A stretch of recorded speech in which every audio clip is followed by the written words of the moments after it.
Hello friends, welcome to examination hub. तो कैसे आप सभी मस्त होंगे होता यहाँ पे। और जैसा आप सब जानते हैं कि हम कंटिन्यू प्रिपरेशन कर रहे हैं स्पेशल सीटेट जुलाई एग्ज़ाम 2025 की। और इसमें जो है हमने जो आपका पेपर 2 होता है ना, इसमें सीटेट में है ना एसएसटी वाला। सो एसएसटी के पोर्शन में हमने यहाँ पे क्लास 6 की हिस्ट्री को कंप्लीट कर लिया है, जिसमें 10 चैप्टर है। और यहाँ पर हमने क्लास 7 की हिस्ट्री स्टार्ट कर दी और इसमें मैंने फर्स्ट चैप्टर आपको पढ़ाया था प्रारंभिक कथन। और फ्रेंड्स, जो आपका फर्स्ट चैप्टर था उसमें मैंने फर्स्ट जो पढ़ाया था ना, लास्ट में इंपॉर्टेंट नहीं है, देन वो मैंने इसलिए आपको नहीं कराया, स्किप कर दिया, क्योंकि उसमें कुछ भी इंपॉर्टेंट नहीं, ना ही वहाँ से एक भी एमसीक्यू पूछा जाता, तो हम उसमें टाइम वेस्ट नहीं करेंगे। इसलिए हम डायरेक्ट यहाँ पे सेकंड चैप्टर लेके आए हैं। और जो ये सेकंड चैप्टर है ना, बहुत ही बेहतरीन, और यहाँ से हम पढ़ेंगे चोल के बारे में। और यहाँ पे बहुत ही बेहतरीन, बहुत ही गजब से एमसीक्यू बनने वाले हैं। देखो यहाँ पर जो है ये बहुत ही बेहतरीन मस्त। और पहले तो हम पढ़ेंगे राजवंश जो है यहाँ पर, ओके, इनके बारे में। देन यहाँ पे जो है फिर हम करेंगे चोल के बारे में। तो बहुत ही बेहतरीन सा सेशन है, मस्त यहाँ पे। तो फ्रेंड्स देखो, मैं आपको बहुत ही अच्छे से ये चीज़ यहाँ पे बताऊंगी, क्लियर करूंगी। और जो जो यहाँ पे इंपॉर्टेंट्स होगा ओनली हम उसी चीज़ पर फोकस क्रिएट करेंगे। बाकी का जो आपका डाटा दिया हुआ है उसे हम स्किप कर देंगे, और जो चीज़ इंपॉर्टेंट होगी वही मैं आपको कहूँगी कि आप नोट करो। ओके, तो चलिए फिर बिना टाइम वेस्ट के स्टार्ट करते हैं यहाँ पर हम अपनी क्लासेस को। और यहाँ पे देखो सेकेंड यहाँ पे चैप्टर है राजा और उनके राज्य। 7वीं शताब्दी के बाद कई राजवंशों का उदय हुआ। मानचित्र वन में उपमहाद्वीप के विभिन्न हिस्सों में 7वीं से 12वीं शताब्दी के बीच शासन करने वाले प्रमुख राजवंशों को दिखलाया गया है। मैंने आपको बताया था कि यहाँ पर अब हम 700 से और 1000 के बीच की जो यहाँ पर है आपकी, ठीक है, उसकी हम यहाँ पे जो है शताब्दी को पढ़ने वाले हैं। देन फ्रेंड्स, यहाँ पे हमने जो स्टार्टिंग में किया था वो आपकी 700 से और जो है, ठीक है, 100 से 700, देन यहाँ पे उस माध्यम से था। और बहुत ही बेहतरीन हमारा ये सेशन होगा। तो चलो फिर स्टार्ट करते हैं। तो देखो, टाइम वेस्ट नहीं करेंगे। यहाँ पे जो मैप दिया हुआ है इसमें राष्ट्रकूट और यहाँ पर जो है कन्नौज है, चंदेल है यहाँ पे, और कलिंग है, पूर्वी चालुक्य है, इनके बारे में हम पढ़ेंगे। तो चलिए देखो, यहाँ पे जो इधर देख रहे हैं ना ये बॉक्स, आप ये यहाँ पे इम्पोर्टेंट है, तो इसको आपको नोट डाउन करना है। इसमें भी क्या चीज़ इंपॉर्टेंट है बताती हूँ यहाँ से, कैसे जो है क्वेश्चंस बनता है और किस माध्यम से। गुज्जर, प्रतिहार, राष्ट्रकूट, पाल, चोल और चौहानों के स्थान का निर्धारण कीजिए। क्या आप आज के उन राज्यों की पहचान कर सकते हैं जिन पर उनका नियंत्रण था? तो यहाँ से डायरेक्ट आपका क्वेश्चन बनेगा। देखो ऐसे ही बनेगा स्टेटमेंट में। तो पहले गुज्जर, प्रतिहार, फिर राष्ट्रकूट, पाल, चोल और फिर चौहानों, यानी कि चौहानों को चौहान कहते थे। चलिए अब यहाँ पे नए राजवंशों का उदय देखो कैसे हुआ, किस माध्यम से हुआ, सारी चीज़ें हम फाइनली यहाँ पे डिस्कस करेंगे। मैं आपको ये भी बताऊंगी।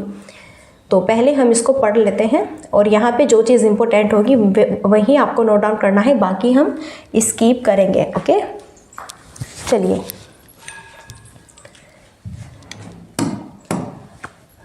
नए राजवंशों का उदय। 7वीं सदी आते आते उपमहाद्वीप के विभिन्न भागों में बड़े भूस्वामी और योद्धा सरदार अस्तित्व में आ चुके थे। राजा लोग प्राय उन्हें अपने मातहत या सामंत के रूप में मान्यता देते थे। उनसे उम्मीद की जाती थी कि वे राजा या स्वामी के लिए उपहार लाएं, उनके दरबार में हाजिरी लगाएं और उन्हें सैन्य सहायता प्रदान करें। अधिक सत्ता और संपदा हासिल करने पर सामंत अपने आप को महासामंत, महामंडलेश्वर, पूरे मंडल का महान स्वामी इत्यादि घोषित कर देते थे। कभी कभी वे अपने स्वामी के आधिपत्य से स्वतंत्र हो जाते और यहाँ पर जो है उनका भी दावा करते थे। ओके, तो ये जो चीज़ यहाँ पे दी हुई है इसमें ओनली आपसे सामंत के बारे में पूछा जा सकता है, और यहाँ पे हमारे लिए उतना इम्पोर्टेंट नहीं है। यहाँ पे जो है ये पूछा जा सकता है कि सामंत जो है कौन थे, कैसे उसे मान्यता मिली।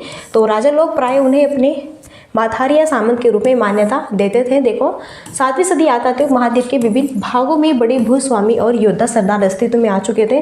तभी राजा जो लोग थे प्राय उन्हें अपने यहाँ पर मातहत या सामंत के रूप में मान्यता देते थे। तो थोड़ा यहाँ से आपका बन सकता है, बाकी ये आपके लिए इतना इम्पोर्टेंट नहीं है। अब यहाँ पर देखो इस तरह का एक उदाहरण देखो यहाँ पे, और ये जो चीज़ अब यहाँ पे है ना, यहाँ से इम्पोर्टेंट क्वेश्चंस आपके बनने वाले हैं फुल।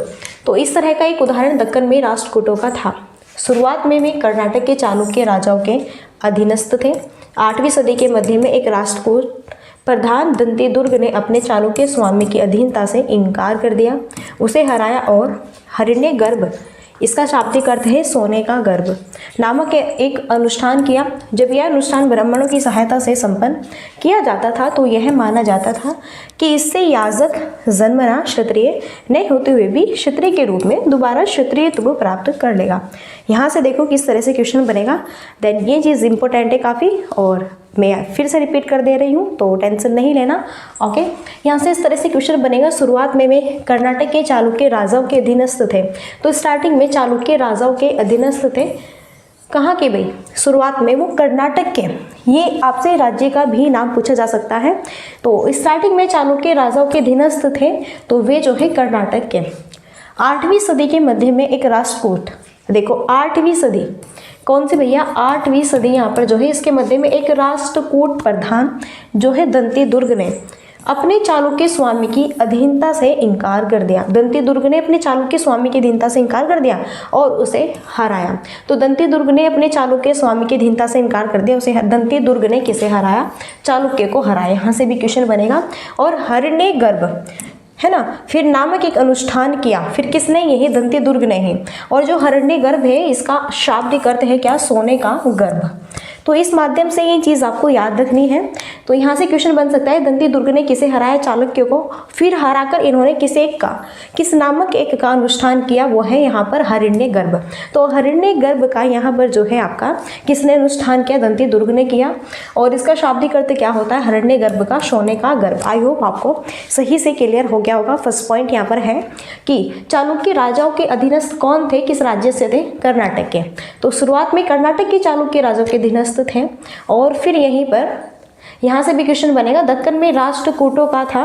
ओके, एक एग्जांपल है कि दक्कन में राष्ट्रकूटों का था। शुरुआत में भी कर्नाटक के चालुक्य राजाओं के अधीनस्थ थे। तो 8वीं सदी के मध्य एक राष्ट्रकूट प्रधान दंतीदुर्ग हुआ। इन्होंने चालुक्य को हराया और फिर हराकर के से एक यहाँ पर अनुष्ठान किया। क्या? हिरण्यगर्भ का, जिसका अर्थ है सोने का गर्भ। आई होप आपको ये अच्छे से क्लियर हो गया होगा। अभी यहाँ पे जो ये आगे हम दिखाने वाले, यहाँ से देखेंगे हम कितनी चीज़ हमारे लिए इम्पोर्टेंट है और कितनी हमें स्किप करनी है। कुछ अन्य उदाहरण में उद्यमी परिवारों के पुरुषों ने अपनी राजशाही कायम करने के लिए सैन्य कौशल का इस्तेमाल किया। मिसाल के तौर पर कंदम, मयूर शर्मण और गुजर प्रतिहार हरिचंद ब्राह्मण थे, जिन्होंने अपने परंपरागत पेशे को छोड़कर शस्त्र को अपना लिया और क्रमशः कर्नाटक और राजस्थान में अपने राज्य सफलतापूर्वक स्थापित किए। यस, यहाँ से देखो किस माध्यम से और कैसे जो है आपसे क्वेश्चंस पूछे जा सकते हैं। ओके, तो फ्रेंड्स यहाँ पे देखो बता रहे हैं। तो उद्यमी परिवारों के पुरुषों ने अपनी राजशाही कायम करने के लिए सैन्य कौशल का इस्तेमाल किया। मिसाल के तौर पर कंदम, मयूर शर्मा और गुजर प्रतिहार हरिचंद ब्राह्मण थे। यहाँ से ये भी बन सकता है कि ब्राह्मण कौन कौन थे। तो यहाँ पे कंदम, मयूर शर्मा और गुजर प्रतिहार हरिचंद ये ब्राह्मण थे, जिन्होंने अपने परंपरा, इन्होंने ही यहाँ पर कंदम, मयूर शर्मा और गुजर प्रतिहार हरिचंद, इन्होंने ही परंपरागत पेशे को छोड़कर शस्त्र को अपना लिया, हथियार उठा लिए। और क्रमशः यहाँ पे देखो ये कर्नाटक और राजस्थान, इन्होंने गुजर प्रतिहार हरिचंद्र और मयूर शर्मा कर्नाटक और राजस्थान में अपने राज्य सफलतापूर्वक स्थापित किए। तो यहाँ से क्वेश्चन बन सकता है कि कर्नाटक और राजस्थान में अपना सफलतापूर्वक राज्य जो है किसने स्थापित किया? तो मयूर शर्मा गुजर प्रतिहार ने किया। या फिर इस माध्यम से क्वेश्चन बन सकता है कि मयूर शर्मा और गुजर प्रतिहार हरिचंद जो ब्राह्मण थे, इन्होंने अपने परंपरागत पेशे को छोड़कर शस्त्र को अपना लिया। तो क्रम से इन्होंने सफलतापूर्वक किस राज्य को स्थापित किया? तो यहाँ पर जो है कर्नाटक है और राजस्थान है। Sorry friends. ओके, तो ये चीज़ क्लियर है कि नहीं? अगर कोई डाउट्स है तो आप बिल्कुल मुझे बता सकते हैं। देन यहाँ पे कोई डाउट्स होना नहीं चाहिए क्योंकि सारी चीज़ें मैंने क्लियर कर दी है। अब यहाँ पे देखो राज्यों में प्रशासन, इस चीज़ को देखते हैं और यहाँ पर क्या चीज़ इंपॉर्टेंट है और क्या स्किप करनी है ये भी हम देखेंगे। इन्हें नए राजाओं में से कईयों ने महाराजाधिराज, राजाओं के राजा, देखो पहले राजाओं के राजा, ये नहीं कि यहाँ बस राजा ही थे, नहीं भैया, राजाओं के भी राजा होते थे, उनसे पहले कोई और राजा बना था। ओके, उसे ही कहते हैं महाराजाधिराज, यानी कि राजाओं के भी राजा। त्रिभुवन चक्रवर्ती, 3 भुवन का स्वामी और इसी तरह की अन्य भारी भरकम उपाधि धारण की। लेकिन इस तरह के दावों के बावजूद में अपने सामंतों और साथ ही साथ किसान, व्यापारी तथा ब्राह्मणों के संग, देखो ये चीज़ स्किप कर देनी है, ये यहाँ पर स्किप कर देनी, यहाँ से कोई भी MCQ नहीं बनेगा। क्लियर है? चलिए अब हम इसे स्किप करते हैं। यहाँ पे देखते हैं क्या इधर कुछ इंपॉर्टेंट है। हाँ, ये जो बॉक्स है ना, ये जो बॉक्स है, जो चित्र है, यहाँ से मैं आपको बताना भूल गई, ये चित्र काफ़ी बड़ा ही इंपॉर्टेंट है भैया। देखो यहाँ से कैसे क्वेश्चन बनेगा। चित्र जो ये आपको दिया हुआ है, एलोरा की गुफा 15 का भित्ति चित्र, जिसमें देखो यहाँ से ऐसे क्वेश्चन बनेगा कि एलोरा की गुफा 15 का भित्ति चित्र है, जिसमें आपकी विष्णु और नरसिंह अर्थात पुरुष सिंह के रूप में दिखलाया गया है। तो यह राष्ट्रकूट काल की कृति है। एक तो ये क्वेश्चन बनेगा कि एलोरा की जो गुफा है 15 का भित्ति चित्र, उसे जो है किस काल की ये कृति है। ओके, तो ये है आपकी राष्ट्रकूट काल की कृति। एक तो यहाँ से ये है हमारा क्वेश्चन कंप्लीट हुआ। लास्ट में मैं आपको सारे MCQ भी दिखाने वाली हूँ, तो देन आप थोड़ा सब्र रखिए। और हाँ, अगर आपको MCQ भी देखने और क्लियर करनी है सारे यहाँ पे चीज़ें, तो आप लास्ट तक रुकना, अदरवाइज आप इसकी भी कर सकते हैं। अगर आपको यहाँ पर नहीं देखना तो आपकी मर्जी है। बाय द वे लास्ट में MCQ भी कराऊंगी, जिससे कि सारी चीज़ें यहाँ पे क्लियर होगी। तो ऐसे भी क्वेश्चन बन सकता है कि एलोरा की गुफा 15 का भित्ति चित्र जो है आपका, वो किस काल की कृति है। तो राष्ट्रकूट के काल कृति है। एक यहाँ से ऐसे क्वेश्चन बनेगा, एलोरा की गुफा 15 का भित्ति चित्र जिसमें किस किस को दर्शाया गया है। तो यहाँ पे विष्णु और नरसिंह पुरुष सिंह के रूप में दिखलाया गया है। तो विष्णु, नरसिंह और पुरुष सिंह के रूप में इसे दिखलाया गया है। ये चीज़ें बहुत बिल्कुल रट लो, इसको कह रही हूँ ना, इसको रट लो, ये चीज़ इंपॉर्टेंट है और बिल्कुल आपको 2025 में यह यहाँ पे देखने को अवश्य मिलेगा। तो यहाँ पर देख सकते हैं आप, ये जो आप देख रहे हैं ना चित्र, ये देखो, ये है यहाँ पे विष्णु भगवान की। ओके, और इस माध्यम से यहाँ पे जो है विष्णु है, नरसिंह है, पुरुष सिंह के रूप में इन्हें दिखलाया गया है। चलो सो ये तो हमने स्किप कर दिया ना, यहाँ पे ये इम्पोर्टेंट नहीं है। यहाँ पे देखते हैं ये पॉइंट्स इम्पोर्टेंट है कि नहीं। ओके,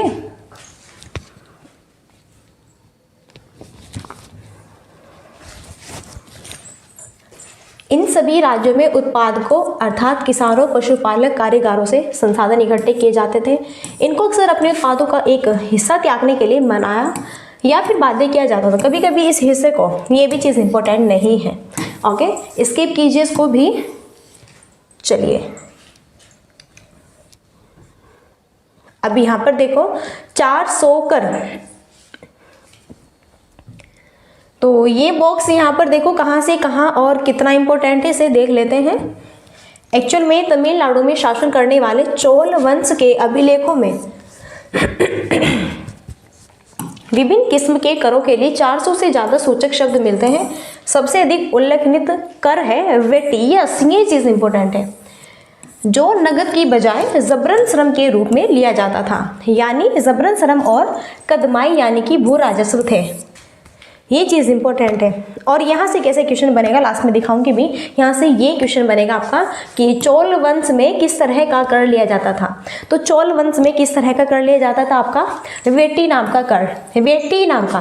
तो चोल वंश में वेटी क्या है, ऐसा भी क्वेश्चन बन सकता है। तो चोल वंश में जो वेटी है यह एक प्रकार का क्या है, कर है। बिल्कुल क्वेश्चन दिखाऊंगी लास्ट में, बिल्कुल भी टेंशन नहीं लेना, लास्ट में MCQ दिखाने वाली हूँ, इसलिए थोड़ा सब्र कीजिए। यहाँ से इस तरह क्वेश्चन बनेगा कि चोल वंश में किस तरह का कर लिया जाता था, या तो इस तरह क्वेश्चन बनेगा वेटी कर लिया जाता था, या फिर ऐसा क्वेश्चन बन सकता है कि चोल वंश में वेटी से क्या तात्पर्य है। तो यह एक प्रकार का क्या है, कर है, जो कि जबरन श्रम से लिया जाता था, जबरन लिया जाता था। तो ये पॉइंट याद रखें, क्या जो मैंने बताई दो चीज़, ये पॉइंट याद रखें। वेटी कर क्या है, किसे कहते हैं, तो यह एक प्रकार का चोल वंश का क्या है, कर है, कर लेते थे। तो वेटी नाम जो है ये आपका कर है। नेक्स्ट, ये संसाधन राज्य की व्यवस्था का वित्तीय आधार बनते थे, साथ ही मंदिरों और दुर्गों के निर्माण में भी इस्तेमाल होते थे। संसाधन उन युद्धों को लड़ने में भी इस्तेमाल होते थे जिनसे लूट की शक्ल में धन मिलने की तथा जमीन और देखो ये इंपॉर्टेंट नहीं है, इसलिए इसको स्किप करो। ओके, राजस्व वसूली के लिए पदाधिकारियों की नियुक्ति सामान्यतः प्रभावशाली परिवारों के बीच से ही की जाती थी और प्राय वंशानुगत होती थी। भाई आप जानते हैं कि पहले वंशानुगत यानी कि यहाँ पर अभी जो है हमारे दादा अगर राजा है तो दादा के दादू के परदादा, यहाँ पे हमारे जो परदादा है इनके दादू के जो फादर है वो भी राजा होंगे, फिर वो भी बने हमारे दादू के, फिर आगे चल के हम भी इस तरह से है ना, वंशानुगत यहाँ पर ये राजा बनते रहते थे। कई बार राजा के निकट संबंधी ही इन अहोदों पर होते थे। तो ये भी चीज़ इंपॉर्टेंट नहीं है, स्किप करो, बस थोड़ा समझाने के लिए मैंने यहाँ पर आपको बता दिया। अब ये पढ़ेंगे प्रशस्तियाँ और भूमि अनुदान, ये क्या है। प्रशस्तियाँ और भूमि अनुदान ये है क्या। यहाँ पर देखो प्रशस्तियाँ और भूमि अनुदान, एक्चुअल में प्रशस्तियों में ऐसे ब्यौरे होते हैं जो शब्द से सत्य नहीं भी हो सकते, लेकिन ये प्रशस्तियाँ हमें बताती है कि शासक खुद को कैसा दर्शाना चाहते थे। मिसाल के लिए शूरवीर विजय योद्धा के रूप में ये विद्वान ब्राह्मणों द्वारा रची गई। ये भी चीज़ इंपॉर्टेंट नहीं है, इसलिए से भी हम स्किप करते हैं। चलो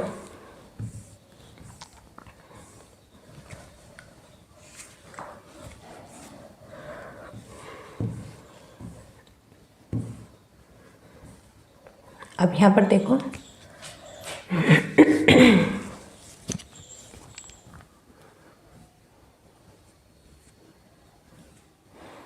ये चीज़ भी इम्पोर्टेंट नहीं है, चलो इसमें टाइम वेस्ट नहीं करेंगे। यहाँ पे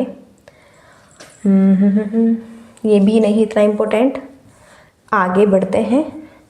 ये देखो इस तरह से होते थे आपके जो है यहाँ पर क्या है, भूमि अनुदान से पुरस्कृत करते थे और ये ताम्र पत्रों पर अभिलेख होते थे, है ना। ये पहले जो अभिलेख लिखते थे ना, तो ऐसे ताम्र पत्रों पर इनको लिखा जाता था। तो फाइनली ये चीज़ें तो हम पहले से ही डिस्कस कर रहे हैं, सो ये चीज़ हमारे लिए। और यहाँ से देखो थोड़ा यहाँ से पूछा जा सकता है कि जो ये चित्र है यहाँ पे, यह थोड़ा संस्कृत और थोड़ा तमिल में लिखा हुआ है। जो ये ताम्रपत्र है ना, यहाँ पर थोड़ा तो ये संस्कृत में है और थोड़ा तमिल में लिखा हुआ है। ताम्रपत्रों का एक संग्रह है, इसमें 9वीं सदी में एक शासक के द्वारा दिए गए भूमि अनुदान का उल्लेख है। किन कड़ियों से ये पत्र जुड़े हैं, उन पर राजसी मुहर लगी है। तो यह बतलाने के लिए है कि यह एक प्रमाणिक दस्तावेज है। तो यहाँ से ये क्वेश्चन बन सकता है कि जो ये आपका ताम्रपत्र है, इसमें जो है किस किस लैंग्वेज में, थोड़ा तो संस्कृत में थोड़ा तमिल में है। ओके, इसका एक संग्रह है और जिसमें कौन सी सदी में एक शासक के द्वारा दिए गए भूमि अनुदान का उल्लेख है, तो 9वीं, यहाँ से ऐसा भी बन सकता है। और किसके लिए है, तो यह आपका भूमि अनुदान का इसमें एक उल्लेख है। बस यहाँ से यही क्वेश्चन बन सकता है, तो आप थोड़ा से देखें। चलो अब यहाँ पर है भूमि के साथ क्या क्या दिया जाता था। तो फ्रेंड्स जो ये चीज़ यहाँ पर है, ये भी हमारे लिए इम्पोर्टेंट नहीं है, इसलिए हम इसे भी स्किप करते हैं। थोड़ा यहाँ पर देखते हैं, इसमें कुछ चीज़ इंपॉर्टेंट हुई तो मैं आपको बताऊंगी, अदरवाइज़ यहाँ पर स्किप कर देंगे। ओके, पढ़ लेते हैं थोड़ा। 12वीं शताब्दी में एक वृहत संस्कृत काव्य भी रचा गया, जिसमें कश्मीर पर शासन करने वाले राजाओं का इतिहास दर्ज है। इसे कलहण, हाँ यहाँ से क्वेश्चन बनेगा, और कलहण अपने आप में काफ़ी इंपॉर्टेंट है। और आपको यहाँ पे जुलाई 2025 में इससे रिलेटेड MCQ भी देखने को मिलेगा। कलहण नामक एक रचनाकार द्वारा रचा गया है। कलहण ने अपना वृत्तांत लिखने के लिए शिलालेखों, दस्तावेजों, प्रत्यक्षदर्शियों के वर्णनों और पहले के इतिहासकारों समेत अनेक तरह के स्रोतों का इस्तेमाल किया। प्रशस्तियों के लेखों से भिन्न वह अक्सर शासकों और उनकी नीतियों के बारे में आलोचनात्मक रुख यहाँ पे दिखलाता था, और इसलिए 12वीं सदी के लिए यह एक असाधारण ग्रंथ था। तो यहाँ से देखो किस तरह क्वेश्चन बनेगा, मैं बता रही हूँ। 12वीं शताब्दी में एक वृहत संस्कृत का काव्य भी रचा गया, जिसमें कश्मीर पर शासन करने वाले राजाओं का इतिहास दर्ज है। तो यहाँ से क्वेश्चन बनेगा कलहण नामक द्वारा इसे रचा गया है। तो यहाँ से इस तरह क्वेश्चन बनेगा कि कश्मीर पर शासन करने वाले राजाओं का इतिहास दर्ज है, सो इसके जो रचनाकार है वो कौन है, वो है कलहण। एक तो ये क्वेश्चन बनेगा, इसलिए इसे आप स्किप नहीं करो, यहाँ पर इसमें ध्यान दीजिए। और क्वेश्चन लास्ट में दिखाऊंगी भी कि कश्मीर पर शासन करने वाले राजाओं का इतिहास दर्ज है, इसके रचनाकार कौन है, यह किसने लिखा, तो इसे कलहण नामक एक रचनाकार द्वारा। और यहाँ से ये भी क्वेश्चन बनता है कि कलहण के द्वारा जो ये चीज़ लिखी गई है किस पुस्तक में है, तो यह है राजरंतगिणी। सुना होगा ना आपने कभी नाम, राजरंतगिणी। ये पुस्तक किसके, कलहण की है। तो यहाँ से ये भी क्वेश्चन बनेगा, लास्ट में दिखाऊंगी। बस यहाँ से यही पूछा जाएगा कि जिसमें कश्मीर पर शासन करने वाले राजाओं का इतिहास दर्ज है, इसे कलहण नामक रचनाकार द्वारा रचा गया है। और यहाँ पर इनकी कौन सी पुस्तक है ना, वो भी मैंने बता दी। और यहाँ से क्वेश्चन बनेगा। फिर है त्रिपक्षीय संघर्ष। थोड़ा यहाँ पे देखते हैं कि यहाँ पे क्या क्या चीज़ इंपॉर्टेंट है और क्या क्या चीज़ इंपॉर्टेंट नहीं है। आपने यह गौर किया होगा कि इनमें से प्रत्येक शासक राजवंश का आधार कोई क्षेत्र विशेष था। वे दूसरे क्षेत्रों पर भी नियंत्रण करने का प्रयास करते थे। एक विशेष रूप से वांछनीय क्षेत्र था गंगा घाटी में कन्नौज नगर। तो ये भी इम्पोर्टेंट नहीं है, इसलिए हम इसको भी स्किप करते हैं। देन आगे बढ़ते हैं। यहाँ पर देखो, चलो फोकस क्रिएट करो। यहाँ पर आओ, यहाँ से देखो। हाँ, जो ये फर्स्ट लाइन है, गुर्जर प्रतिहार राष्ट्रकूट और पाल वंशों के शासक सदियों तक कन्नौज के ऊपर नियंत्रण को लेकर आपस में लड़ते रहे। गुर्जर प्रतिहार राष्ट्रकूट और पाल वंश, ये यहाँ पर क्या है, एक क्रम रूप है। गुर्जर प्रतिहार राष्ट्रकूट और पाल वंश, ये जो है आपके कन्नौज के ऊपर नियंत्रण को लेकर आपस में ही लड़ते रहे। चूंकि इस लंबी चली लड़ाई में 3 पक्ष थे, इसलिए इतिहासकारों ने प्राय इनकी चर्चा त्रिपक्षीय संघर्ष के रूप में की है। शासकों ने बड़े मंदिरों का निर्माण करवाकर, ठीक है, अपनी सत्ता और संसाधन को प्रदर्शन करने का प्रयास किया। इसलिए जब वे एक दूसरे के राज्य पर आक्रमण करते थे तो मंदिरों को भी अपना निशाना बनाते थे। तो ये चीज़ तो इम्पोर्टेंट नहीं है, लेकिन हाँ ये चीज़ इम्पोर्टेंट, गुर्जर प्रतिहार राष्ट्रकूट और पाल वंश आपस में ही लड़ते रहते थे। तो यहाँ पर आपस में ही लड़ते रहते थे। ये जो है आपके कन्नौज में, कन्नौज के ऊपर तो गुर्जर प्रतिहार राष्ट्रकूट और पाल, देखो गुर्जर प्रतिहार राष्ट्रकूट है और पाल वंश है, 3 है ना, गुर्जर प्रतिहार है, राष्ट्रकूट है और यहाँ पर कौन है आपके पाल वंश है। तो तीनों यहाँ पर किसके ऊपर लड़ते झड़ते रहते थे आपस में ही, कन्नौज के ऊपर नियंत्रण को लेकर। यहाँ से भी क्वेश्चन बनेगा, लास्ट में दिखाऊंगी भी मैं आपको। बाकी चीज़ हम स्किप करेंगे। अब यहाँ पे हम देखते हैं क्या चीज़ इंपॉर्टेंट है। चलो,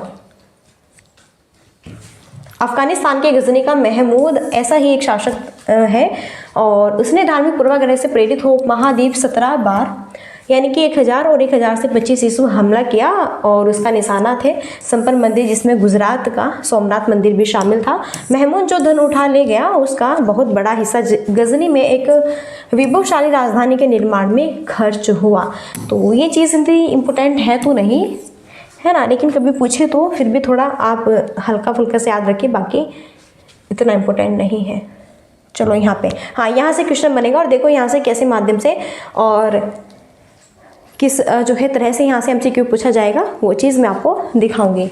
युद्ध करने वाले दूसरे राज्यों में चाहमान भी थे जो बाद में चौहान, देखो चाहमान जो कि बाद में चौहान के रूप में जाने लगे, वे दिल्ली और अजमेर के आसपास के क्षेत्र पर शासन करते थे। तो यहाँ से क्वेश्चन बन सकता है और यह चीज़ यहाँ पे जो ये पढ़ाने वाली हूँ ना, ये पूरा का पूरा इम्पोर्टेंट है ये बॉक्स। एक तो यहाँ से ऐसा क्वेश्चन बनेगा कि युद्ध करने वाले दूसरे राज्यों में चाहमान भी थे जो बाद में किस रूप में जाने लगे, चौहान रूप में। और इन्होंने जो है कहाँ पर किस किस क्षेत्र में शासन किया, दिल्ली और अजमेर के आसपास के क्षेत्र में शासन किया। यहाँ से क्वेश्चन बनेगा और उन्होंने यहाँ पे देखो लाइन टू लाइन कि उन्होंने पश्चिम और पूरब की ओर अपने नियंत्रण क्षेत्र का विस्तार करना चाहा। तो यहाँ से क्वेश्चन बनेगा कि पश्चिम जो है आपसे तो कथन में या फिर कि चाहमान है या फिर चौहान है, इनके बारे में विस्तार से बताओ।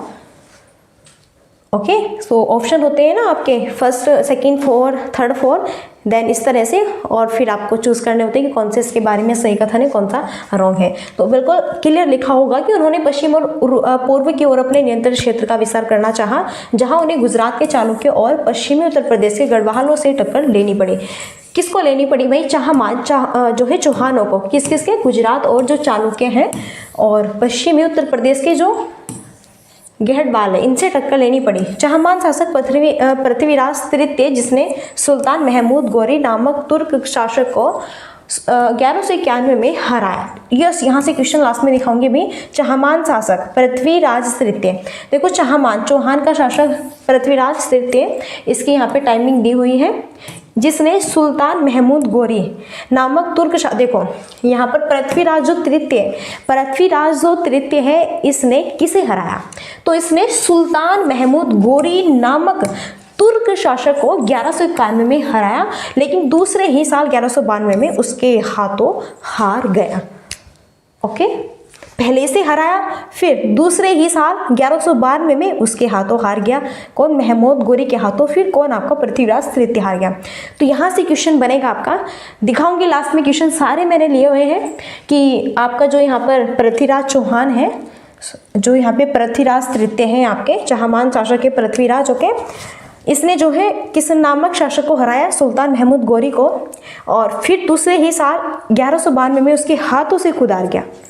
सो यहाँ से ये जो पैराग्राफ है ना, मैंने बताया, देखो जो चीज़ इंपॉर्टेंट होती है वही चीज़ मैं आपको बताती हूँ, तो ये पूरी की पूरी हमारे लिए इंपॉर्टेंट है। तो यहाँ से क्वेश्चन की चाहमान भी थे जो बाद में चौहान के रूप में जाने लगे, और इन्होंने किस किस क्षेत्र पर शासन किया, दिल्ली और अजमेर, और साथ ही साथ इन्होंने पश्चिम और पूर्व की ओर अपने नियंत्रण क्षेत्र का विस्तार भी करना चाहा, जहां उन्हें गुजरात के चालुक्य और पश्चिमी उत्तर प्रदेश के गढ़वालों से टक्कर लेनी पड़ी।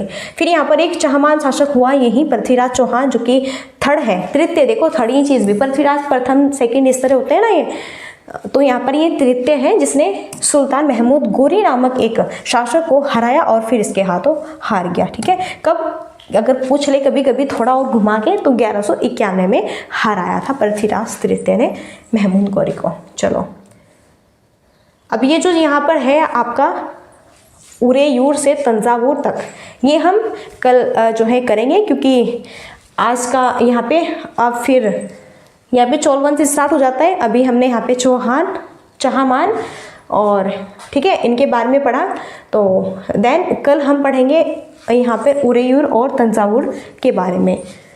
तो बस इस सेशन में हम ओनली यहीं तक डिस्कस करेंगे, क्योंकि अगर हम सारा मिक्स कर देंगे ना तो फिर क्या हो जाता है कि एक तो जो है वीडियो भी काफ़ी लॉन्ग हो जाती है, और यहीं पर फिर हमें चीज़ें समझ नहीं आती, और फिर क्या हम बोरिंग भी होने लगते हैं। इसलिए बस ओनली हम इतना ही रखेंगे। और देखो जो जो मैंने आपको क्वेश्चन कराए हैं ना, वो सारे मैं यहाँ पर आपको MCQ में दिखा दे रही हूँ। तो चलिए फिर अब हम MCQ को स्टार्ट करते हैं, है ना। चलो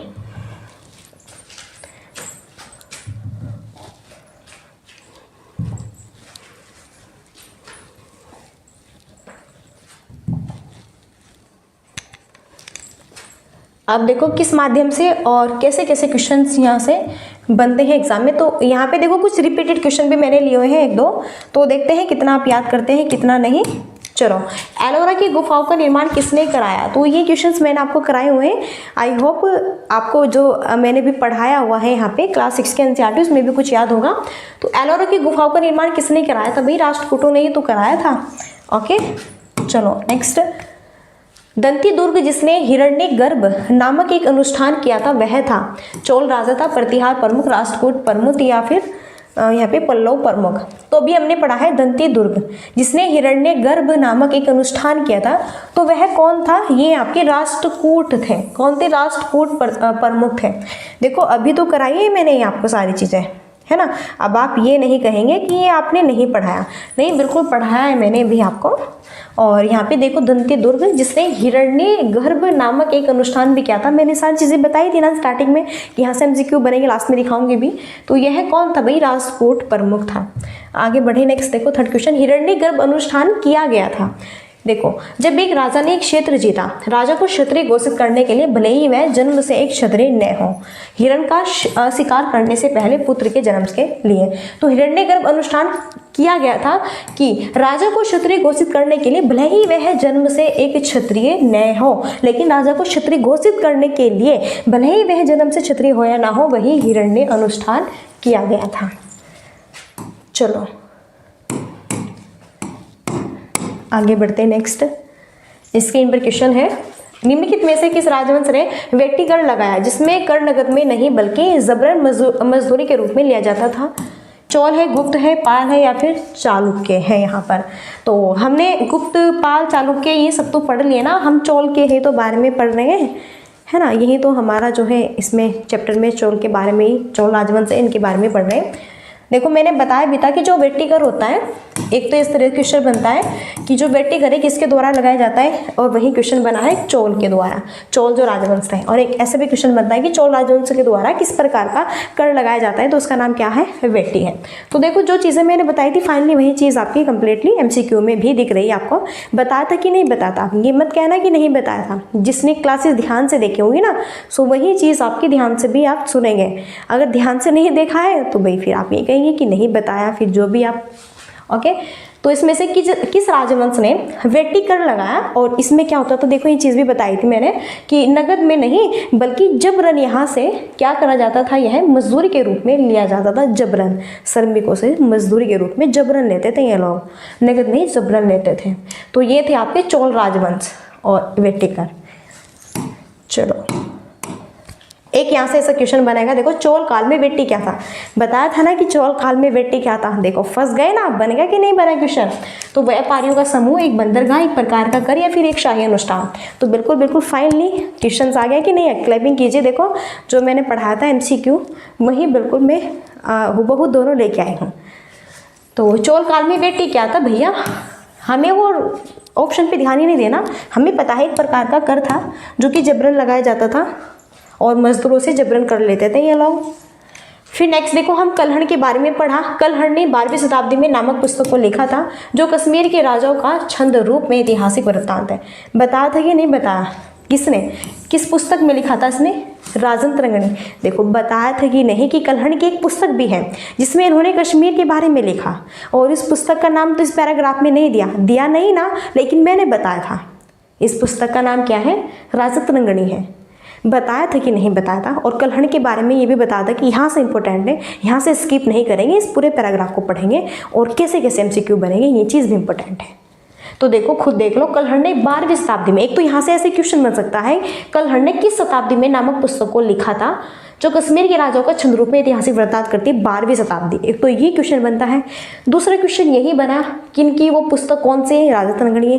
तीसरा यही क्वेश्चन बन सकता है, कल्हड़ ने 12वीं शताब्दी में नामक पुस्तक को लिखा जिसका नाम राजतरंगिणी है, यह यहाँ पर किस ऐतिहासिक वृत्तांत को दर्शाती है ये पुस्तक, तो ये दर्शाती है कश्मीर के राजाओं का छंद रूप। बताओ, तो 3-4 क्वेश्चंस बने कि नहीं फाइनली हमारे, तो क्लियर हुआ। आगे चलो देखते हैं नेक्स्ट। चीज़ें ना क्लियर होनी चाहिए, चीज़ें क्या है, क्लियर होनी चाहिए। 12वीं शताब्दी में कल्हड़ द्वारा रचित राजतरंगिणी का मुख्य स्रोत क्या है। फिर देखो कल्हड़ द्वारा रचित राजतरंगिणी मुख्य स्रोत, वही चीज़ आ गई ना कि 12वीं शताब्दी में कल्हड़ द्वारा रचित राजतरंगिणी। देखो भाई अभी मैंने बताया, जस्ट वही क्वेश्चन आ गया। अभी तो हमने पढ़ा कि इसकी पुस्तक का क्या नाम था, अभी यहाँ पर ये पूछ रहा है कि इस पुस्तक में किस चीज़ का वर्णन था, तो हमें और चीज़ को ध्यान ही नहीं देना है। इसमें जो है मध्यकालीन कश्मीर का इतिहास था, क्या कश्मीर का इतिहास था। तो क्लियर हुआ ना, सी ऑप्शन हमारा राइट। तो देखो फाइनली वही क्वेश्चन हमारे बन रहे हैं जो हमने पढ़े थे और आपको बताए थे। फिर मैंने ये भी बताया था कि कन्नौज के लिए त्रिपक्षीय संघर्ष हुआ और इनमें से किन सेनाओं द्वारा यह लड़ा गया था। पाल राजवंश, चालुक्य राष्ट्रकूट, गुर्जर प्रतिहार राष्ट्रकूट, पाल राजवंश। तो टाइम वेस्ट नहीं करेंगे, ऑप्शन बी हो जाएगा, गुर्जर प्रतिहार राष्ट्रकूट और पाल राजवंश। और ये सारे MCQ आपके सीटेट में जितने भी दिन से पहले यहाँ पे एग्जाम्स हुए, सभी एग्जाम्स में ये सारे क्वेश्चंस आपके पूछे गए, तो वहीं से मैंने इन क्वेश्चंस को लिया हुआ है। तो इस माध्यम से ऐसे क्वेश्चन बनते हैं। बस हमारे ये फिनिश हुए। यहाँ पे कितने क्वेश्चन थे भैया, 8 क्वेश्चन थे। अब बताओ आपको ये सेशन यहाँ पे कैसा लगा। पहले सेशन हमने अच्छे से पढ़ा चोल राजवंश के बारे में, कर वेटी क्या है, ये एक प्रकार का कर है। फिर यहाँ पे कल्हड़ के बारे में, उसकी पुस्तक क्या है, पुस्तक में किसका वर्णन है, सारी चीज़ें। फिर यहाँ पे जो 3 पक्षी था उसमें कौन कौन थे वो भी हमने सारी चीज़ें यहाँ पे की हैं। और हिरण्य जो गर्भ था वो भी यहाँ से भी हमने MCQ किए हैं और कंसेप्ट मैंने पढ़ाया है। देन फाइनली सारी चीज़ें हमारी डिस्कस हो गई। और अगर आप ये क्लासेस कंटिन्यू वॉच करेंगे ना तो आप खुद कहेंगे जब पेपर 2 दे के आएंगे कि हाँ हूबहू यहाँ से लाइन टू लाइन क्वेश्चंस बनते हैं।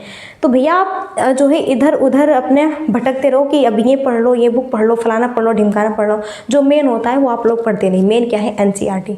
सो वही आप कीजिए। तो चलिए फिर टाइम ज़्यादा वेस्ट नहीं करेंगे और मिलते हैं नेक्स्ट सेशन में। अगर आपको ये PDF चाहिए तो आपको क्या करना है, टेलीग्राम को ज्वाइन कर लो। और यहाँ पर ये जो है नंबर है देखो 7505890761, या तो आप मुझे मैसेज कर सकते हैं, यहाँ पे लिख, या तो आप मुझे मैसेज कर सकते हैं, मैं आपको ग्रुप में ज्वाइन कर दूँगी। या फिर देखो 7505890761, या तो आप मुझे मैसेज कर सकते हैं, मैं खुद ऐड कर दूँगी। बहुत सारे स्टूडेंट्स हैं जो कि मैसेज करते हैं मैम ऐड कीजिए PDF के लिए। और यहीं पर या तो आप मुझे मैसेज कीजिए या फिर आप खुद ज्वाइन हो जाइएगा, मैं यहाँ पर लिंक प्रोवाइड करा दूँगी। तो चलिए फ्रेंड्स, अब यहीं पर हम मिलते हैं नेक्स्ट सेशन में, और तब तक के लिए so thanks for watching, keep study and bye bye, take care. जय हिंद, जय भारत, नमस्कार।